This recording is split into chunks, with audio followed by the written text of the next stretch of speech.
எபிரேய எழுத்துக்கள் என்று நாம் சொல்லுவோமானால் எபிரேய எண்கள் என்று ஒன்று இல்லை. If we say about the Hebrews letters, there is no numerical identification on this Hebrew language.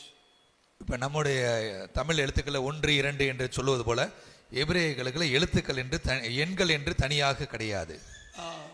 Like we say in Tamil 1 2 3, the same manner in Hebrews there is no numerical letter format. எபிரேய எழுத்துக்கள் மாத்திரம்தான் உண்டு. Hebrews letter alone is there. சங்கீதம் 119 அதிகாரத்தை எடுத்துக்கொள்வோம். Psalms 119, let's turn towards it. எடுத்துக்கொண்டாயிட்டா? Had you taken out? ஏனென்றால் எபிரேய எண்கள் இல்லாமல் எழுத்துக்களை வைத்து மட்டும்தான் அந்த எண்களை அவர்கள் குறிக்கிறார்கள். So by the Hebrews letter they are marking the Hebrews numerical terms too. அதில் மேலே சொல்லப்பட்டிருக்கும் 1வது அதிகாரத்தின் மேல் பகுதியிலே ஆலேப் என்று சொல்லப்பட்டிருக்கும். The first letter it starts with Aleph. ஆலேப் என்றால் 1 என்று அர்த்தம். Aleph means 1, it says. அப்படின்னா 1 நம்பரா அப்படின்னா அது 1 என்று எண்கள் வராது, அது எழுத்தாய்த்தான் இருக்கும். என்றால் எபிரேய எழுத்துக்கள் 22 எழுத்துக்கள் ஆலேப்பில் தொடங்கி தவ் வரையில் முடியும். Aleph to Tav, it was 22 words. If Aleph means 1, it is not denoted as a 1, but this alphabetic letter even it has this kind of numerical.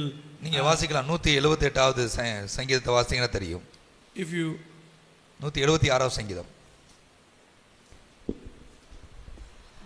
I have gone astray like a இல்ல வசனத்தை வாசிக்க வேணாம். அதுல மொத்தம் 8 8 கிட்டத்தட்ட 22 அதிகாரங்கள் இருக்கும். Here we can see 8 just like that 22 verses will be there. கடைசி 8 அதிகாரத்துக்கு தலைப்பாக தவ் என்று கொடுத்திருப்பார்கள். So the last verse the heading they starts with Tav. அப்ப எப்பொழுது அது எண்களா எப்படி அதை மாற்றுவார்கள் என்றால் how they turn these terms into number. நாம 1 2 3 4 5 6 7 8 9 10 அடுத்து என்ன சொல்லுவோம் 11 என்று சொல்லுவோம். எபிரேயத்தில் அப்படி கிடையாது. ஆலேப் என்றால் 1, அதற்கு தொடர்ந்து ஒவ்வொன்றுக்கும் 1 2 3 4 5 6 7 8 9 10 10 யோட் என்று வரும் பாருங்க. So we have this numerical habitat. I mean 1 2 3 4 up to 10 and then 11 12 just like that it goes, but in Hebrews it will not be like that. 1 2 3 like up to 10 it goes. You'd என்றால் 10. Yot if yot means 10 it calls. யோட்டுக்கு அடுத்து என்ன வார்த்தை வருகிறது? Cup. Cup என்றால் 11 தான் நம்ம சொல்லணும், அப்படிதானே சொல்லணும். ஆனால் எபிரேய மொழியின்படி அது 10 20 மாறிவிடும். So Tav, then the 10th verse, and then Kaf. This Kaf means 20. It will comes at 20. It will not comes to 11 or 12. அடுத்து ஒவ்வொரு வார்த்தை எழுத்துக்களுக்கும் 20 30 40 50 60 70 80 90 அடுத்து என்ன முடியும்? 100ல முடிந்து விடும். And the upcoming the next letters it goes like 20 30 40 up to 100 it goes up. அடுத்து 100க்கு அடுத்து எப்படி தொடங்கும்? 101ல தொடங்காது. 200 300 400. Then after 100 it will not moves 110 120 like that. It moves 200 300 400 just like that it moves. தவ் என்றால் 400 என்று அர்த்தம். Tav means 400. இப்போ நம்மள வந்து 11 என்று சொல்வது போல அவர்கள் அப்படி சொல்ல முடியாது. 10ம் 1ம் என்று தான் சொல்வார்கள். So like we say 11, they will never say like that. 10 plus 1. ஆலேப் you'd அப்படி தான் சொல்லுவார்கள் அவர்கள். So Aleph plus Yud just like that they mention. இப்போ 65ஐ அவங்க எப்படி சொல்லுவார்கள் நம்ம அறிந்து கொள்ளலாமா? Can you say how they say about சொல்லுங்க. 65? 65 எப்படி சொல்லுவாங்க? How they say the 65? சரி 61ஐ கூட சொல்லுங்க. சாம்வே காலப். இப்படி தான் எபிரேய மொழியிலே அதை சொல்லுவார்கள். This is how the Hebrews letters will be pronounced. நீங்கள் அதில் வேதத்திலே பார்க்கலாம் 2000ம் 100ம் என்று சொல்லப்பட்டிருக்கும். We can see in Bible 200 plus 100ம் 100, just like that. 400ம் 30ம் தான் சொல்லப்பட்டிருக்கும். So 400 plus 30 it will be mentioned. அப்ப 40ம் 5ம் என்று தான் சொல்லப்பட்டிருக்கும். So 40 plus 5 it says like that. ஆகவே இன்றைக்கு நாம் தெரிந்து கொள்ள வேண்டியது எபிரேய எண்கள் இல்லை, எபிரேய எழுத்துக்களை தான் எண்களாய் மாற்றிக்கொள்ள முடியும். So we have to understand today there is no Hebrews numerical letters. Yes, the alphabetical letter, they are changing it as a numerical value. யாருக்கெல்லாம் இதுக்கு முன்னாடி தெரியும், இந்த காரியம் எனக்கு நல்லாவே தெரியும்னு சொல்றாங்க, கை தூக்கிடுங்க. Did anyone can say that you have ever heard about these things before? இருக்கீங்களா யார் தெரிஞ்சவங்க? Okay. ரைட். இன்றைக்கு கர்த்தர் இதை நமக்கு வெளிப்படுத்தி இருக்கிறார். கரங்களை தட்டி கர்த்தரை நன்றி செலுத்துவோம். God revealed this today. ஏனென்றால் வேதத்திலே எபிரேய எழுத்துக்களை குறித்து நாம் தெரிந்து கொள்ள வேண்டிய அவசியம் இருக்கிறது. Yes, here it is some importance there for us to understand about the Hebrews language in the Bible. எபிரேய பாஷையை யார் பேசினார்? Who had speaks this Hebrews language? இயேசு கிறிஸ்து எபிரேய மக்களிடத்திலே பேசுவதற்காக பயன்படுத்தப்பட்ட மொழி எபிரேய மொழி. Yes, Jesus Christ used this Hebrews language to speak and have a conversation with his Hebrew people. நாம் மல்கியா புத்தகத்தில் பார்க்கிறோம், மல்கியாவுக்கும் மத்தேயுக்கும் கிட்டத்தட்ட 400 வருட இடைவெளியை நாம் பார்க்க முடிகிறது. Malachi to Matthew, the gap was near about 400 years. ஏன் அந்த 400 வருட இடைவெளி என்று நாம் அறிந்து கொள்ள முடியுமா? Why this 400 years? Can you able to think about it? ஏனென்றால் அந்த நாட்களிலே பலவிதமான பாஷைகள், பலவிதமான மொழிகள் இருந்தது.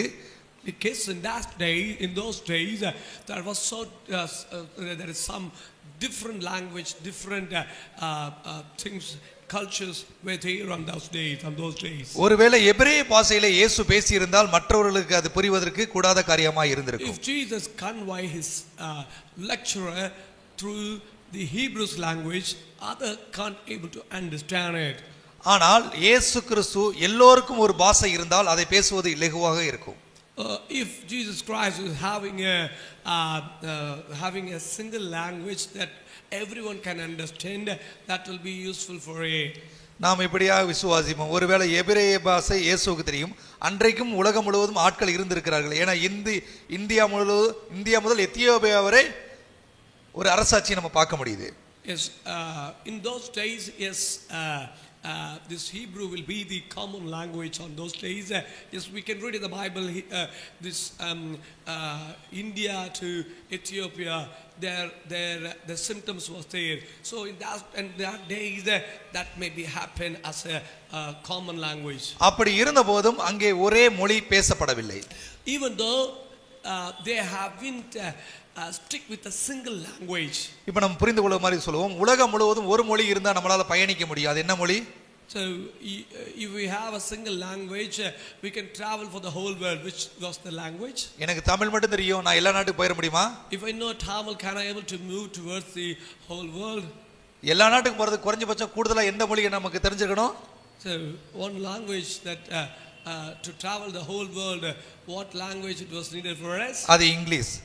That is English, right? அப்ப இங்கிலீஷை சர்வதேச மொழியாக உலகம் அங்கீகரித்திருக்கிறது. So the universal language, universally this English had been accepted as a universal language. 1870 இது சர்வதேச மொழியாக உலகத்தால் அங்கீகரிக்கப்பட்டது. So 1870 years this English had been accepted as the universal language. ஒருவேளை நான் அமெரிக்கா போனா இங்கிலீஷ்ல பேசலாம், ஆப்பிரிக்கா போனாலும் என்னால இங்கிலீஷ்ல பேசினா அங்க அதை புரிந்து கொள்வதற்கு, அதை மொழிபெயர்ப்பதற்கு நிச்சயம் ஆள் இருப்பார்கள். ஆமாதானே? Yes, if you are moving to America, that we can speak in English. Even if you are moving to Africa, there even we can have some people to translate our language into their own language.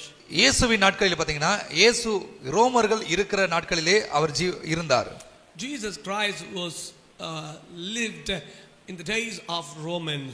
ரோமர்களுக்கு தெரிந்த பாஷை என்னது? கிரேக்க பாஷை. The Romans known language was Greek. Latin பாஷை பேசுவார்கள் ரோமர்கள். Latin, it was their language. ஆமா. அப்ப அங்க எபிரேய மதத்துல எபிரேயர்லயும் ரோமர் மத்தியில லத்தீன் பாஷையும் கிரேக்க பாஷையும் அங்க பேசுவதற்கான சூழல் இருந்தது. So in that scenario, yes, Hebrew people he used to speak in Hebrews, and Rome they used to speak Latin, and Greek. That different language was in a peak on that period. இப்ப நூற்றுக்கு அதிபதி Latin பாஷையில தான் நிச்சயமா அங்க அவரோட பேசியிருப்பாரு, ஏன்னா அவர் லத்தீனியர். So the centurion used to speak in Latin because he will be a Roman emperor. கானானிய ஸ்திரீ கானானிய பாஷையில இயேசுவோடு பேசியிருப்பார். The Canaanite, the women of Canaan, that she may used to speak Latin language. இந்த 400 இடைவெளி எதற்கென்றால், So this 400 years gap, why it had been provided? எல்லா ஜனத்துக்கும் ஒரு மொழியாக இருக்குமானால் அவர்களை இயேசு அணுகுவது லகுவாய் இருக்கும் என்பதனாலே உண்டாயிருந்தது. So if it was a common language, that would be easy for God to reach people. That's why this 400 years gap. அப்ப முதலாக தோற்றுவிக்கப்பட்ட மொழி இங்கிலீஷை போல ஒரு சர்வதேச மொழி ஒன்று இருந்திருக்க கூடும். So like English, there was a universal language had been started on those days. முதலாவது அலெக்சாண்டர் என்று ஒரு மன்னன் இருந்தார். Alexander the Great had risen on those days. அவர் கிரேக்க தேசத்து மன்னர். He is a king of Greek. உலகம் முழுவதும் அந்த நபர் ஆட்சி செய்தார். He had reigned the whole world. அது நமக்கு தெரிந்திருக்கும். அலெக்சாண்டருக்கு மகா அலெக்சாண்டர் என்று சொல்வார்கள். Yes, we came to know about that thing. He used to call us Alexander the Great. Alexander நாட்களில் தான் முதலாக உலகம் முழுவதும் ஒரே மொழி இருக்க வேண்டும் என்று சட்டம் தோற்றுவிக்கப்பட்டது. So on the time of Alexander, there was a rule came out on the whole world. There should be a universal language. The one language has to be a universal language. That rule had been started on those days. அந்த மொழியாக எந்த மொழி என்றால் கிரேக்க மொழி உலகம் முழுவதும் அங்கீகரிக்கப்பட்ட மொழியாக எல்லா நாடுகளிலும் பேசப்பட வேண்டும் என்று உத்தரவாதம் பண்ணப்பட்டது. On those days, this Greek language had been focused, and it had been confirmed as a universal language, and this language has to be established for the whole world. That was the rule that had been provided on those days. அன்றைக்கு அந்த Alexander ஆண்ட நாட்கள் என்னென்றால் கிமு 334வது வருடத்தில் Alexander ஆட்சி செய்திருக்கார். I mean AD 330 BC 330 Jesus, I mean that king had been reigned. ஒருவேளை India முதல் அப்படி என்றால் இந்தியாவிலும் கிரேக்க பாஷையை பேசியிருப்பதற்கு வாய்ப்பு உண்டு. If they had reigned India too, if there is a chance that even in India this Greek language can be spoken on those days. நீங்க இத சொல்லும்போது அது எப்படி என்று கேட்டுக்கலாம். ஒரு உதாரணத்துக்கு இப்படி எடுத்துக்குவோம். இந்தியாவுக்கு வந்த சீசருடைய பேர் என்னது? தோமா. So for example, we can take Thomas. What is the name of our disciple had been sent for India? அவர் இந்தியாவுக்கு வந்து சுவிசேஷம் சொல்லி ரட்சிப்புகள் நடத்தப்பட்டதாக நாம் வேதத்தில் அறிந்திருக்கிறோம். He came to India and he spread the gospel that we came to know. அவர் ஒருவேளை India வந்தபோது தமிழில் பேசியிருப்பாரா, ஹிந்தியில் பேசியிருப்பாரா, எந்த மொழியில் பேசியிருந்திருப்பார்? When he came to India, what language that he may he will express the thing? Do he express his thoughts in Tamil or in Hindi or something else like that? தோமா கேரளா பகுதியிலே ஊழியம் செய்ததாக நாம் பார்க்கிறோம். This Thomas had did his ministry on the time in the side of Kerala. என்னன்னு கேளு. Attend பண்ணு. அங்கே ஒருவேளை தோமா மலையாளத்தில் பேசினால அங்க நடந்திருக்குமோ? So do that Thomas had expressed his thought through Malayalam, that salvation happen on those days. ஏன்னா அங்க பிராமணர்கள் மற்ற பிற மதத்தவர்கள் தோமாவை கல்லால் எறிந்ததை நாம் பார்க்க முடிகிறது. On those days we had heard this the Gentiles had stoned him and mocked him. That kind of history that we came to understand, we came to hear. அவர் பேசின மொழி இவர்களுக்கு புரிந்ததினாலே தான் அதை செய்திருக்கிறார்கள். The language that he spoken had been understood by these people, this Gentiles. That's why they did all those things. அப்படியானால் அவர் உலகம் முழுவதும் ஒரே மொழி தான் இருந்திருக்க வேண்டும். அந்த மொழியிலே தான் தோமாவும் பேசியிருப்பார். அந்த மொழியை தான் அவர்களும் கேட்டிருக்க கூடும். So for the whole world there should be a single language. That language has been used by Thomas. That language had been understandable for all the people around India too. That's how we believe that this gospel had been spread out. இப்பொழுது நாம் சொல்லுவோம், இயேசு கிறிஸ்து 400 வருடங்களுக்கு வரை காத்திருந்த அவசியம் என்னவென்றால் உலகம் முழுவதும் ஒரு மொழியாக மாற்றப்படும் போது கிறிஸ்துவினாலே எல்லோரையும் அணுக முடியும், எல்லோரும் கிறிஸ்துவை அணுக முடியும் என்பதனாலே அந்த காரியம் தாமதமாக இருந்தது.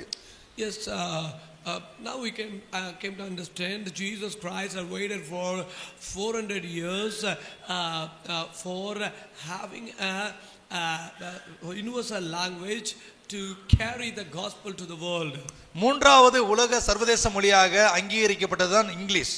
The third universal accepted language was English. First கிரேக்கம், அடுத்து லத்தீன் பாஷை. ரோமர்கள் ஆட்சி செய்ததினாலே உலகம் முழுவதும் ஒரு ஆட்சி மொழியாக கொண்டு வரப்பட்டது லத்தீன் பாஷை. First Greek and then Latin. Because of the Roman Empire, this Latin had been proclaimed as the universal language, and then English had been proclaimed as a universal language. இன்றைக்கு லத்தீன் பாஷை ஒரு இடத்தில் மட்டும்தான் அரசாங்க மொழியாக அங்கீகரிக்கப்பட்டிருக்கிறது. அது வாட்டிகனில் மட்டும்தான் அங்கீகரிக்கப்பட்டிருக்கிறது. Now this Latin had been accepted as their own language. It was being accepted in the Vatican alone as the. இதுக்கு உதாரணமாக நம்ம வேதத்திலே முதல் பகுதியை பார்த்தோமானால் எபிரேய கிரேக்க பாஷையிலிருந்து மொழிபெயர்க்கப்பட்டது என்று சொல்லப்பட்டிருக்கும். For authority that we can see in our Bible, it had been mentioned, it had been translated by the Hebrews and Greek languages. அப்ப உடனே திறந்து பார்த்துட்டாங்க, ஓபன் பண்ணி பார்த்துட்டாங்க, அதுல அப்படிதான் இருக்கு சொல்றாங்க. So yes, our people had been turned to the Bible and confirmed that it was been. நாம சொல்லுகிற எந்த காரியமும் ஆதாரமற்றதாக இருக்காது, ஏனென்றால் வேதத்தின்படி எல்லாம் உண்மை. So whatever that we spoke, it was under the confirmation from the Bible. இன்னும் சில பகுதியில் பார்த்தீங்கன்னா லத்தீன் கிரேக்க பாஷை எபிரேய கிரேக்க பாஷையிலிருந்து இருக்கும். In some Bible it will be mentioned Latin, Greek and Hebrew language. It had been translated like that. It will be mentioned there. ஏனென்றால் மகா அலெக்சாண்டர் ஆண்ட நாட்களிலே எல்லாரையும் கிரேக்க பாஷையில் பேசும்படியாக அங்கே உத்தரவாதம் பண்ணப்பட்டிருக்கிறது. வேதமும் கிரேக்க மொழியிலே அன்றைக்கு அச்சிடப்பட்டிருக்கிறது. Because when the Alexander Great, when he is reigning, it had been Greek that had been proclaimed as the universal language, because yes, this Bible even had been printed in Greek on those days. முதலாக உலகம் முழுவதும் அதிகமான நாடுகளை பிடித்த ஒரு நபராக ஒரு தேசமாக இருந்தது யார் என்றால் அசிரிய நாடு. So Assyrians are the first people who had captured the whole world and reigned a big territory. சனகரிப் என்பதெல்லாம் நம்ம பார்க்கிறோம், வசிக்கிறோம். Sanagarip that we came to understand. அதுக்கடுத்து அசிரியர்களை முழுவதுமாய் பிடித்து அசிரியர்களுடைய இருந்த எல்லா நாடுகளையும் பிடித்தது பாபிலோன் அரசு. And after that the Babylonian had captured the Assyrians too. அதனால தான் மகா பாபிலோன் என்று சொல்லுகிறார்கள். That's why the great Babylon. இந்த பாபிலோனை பிடித்தது யார் என்றால் மேதியா பெர்சியா என்ற ராஜாக்கள்.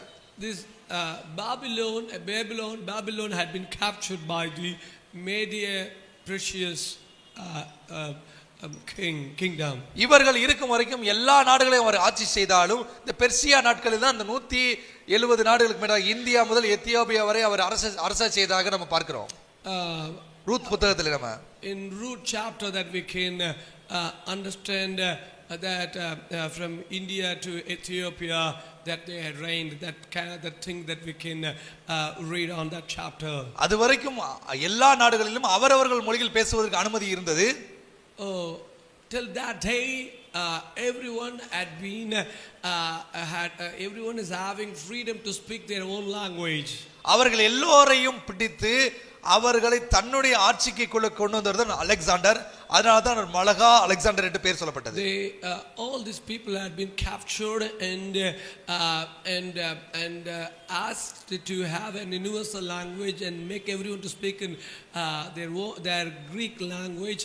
That's why he is called as a great Alexander. அந்த அலெக்சாண்டர் கிரேக்க மொழிதான் உலகம் முழுவதும் இருக்க வேண்டும் என்று பிரகடனப்படுத்தி அதையே மொழியாக்கம் பைபிளையும் மொழியாக்கம் செய்தாங்க. This Alexander had proclaimed Greek as the universal language, and with that language he had translated this Bible into Greek too.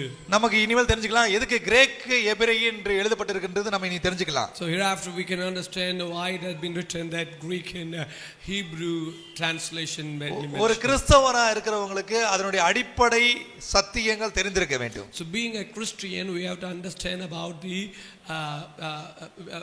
the basement of this translations. இப்பொழுது கேட்கலாம் எனக்கு எபிரேயமும் தெரியாது கிரேக்கும் தெரியாது எப்படி இயேசு ஜெபத்தை கேட்பாரா?